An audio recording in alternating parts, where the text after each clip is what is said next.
По указу главы Северной Осетии в библиотеке имени Гайто Газданова сегодня наградили работников культуры республики. Медали во славу Осетии удостоен кинорежиссер и актер Аким Салбиев. Звание «Заслуженный художник» получил член Союза художников Борис Зуккоев.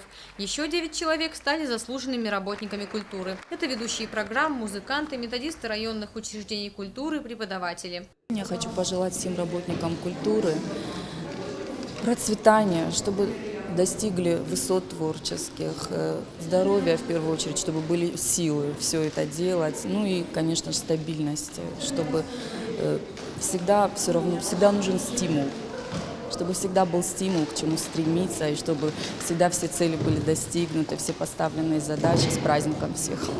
Работники культуры с радостью поздравляли коллег, говорили о том, что без людей, отчаянно влюбленных в искусство, не прожить. Фатима Хабалова напомнила собравшимся, что 2014 прошел под знаком Года культуры. Министр культуры отметила, что работники этой сферы – люди с тонкой душевной организацией, что именно они заботятся о духовном здоровье общества.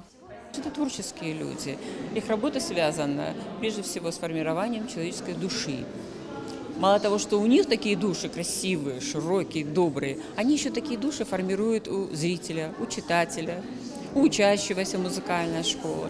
Поэтому приятный праздник, приятный день. Я с большим удовольствием выполнила поручение Таймура Замбековича. Хорошая атмосфера царила в этом зале и продолжает царить.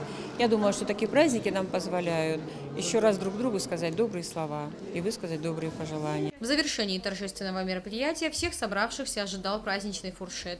Залина Губурова, Заур Цеов, Осетия ТВ.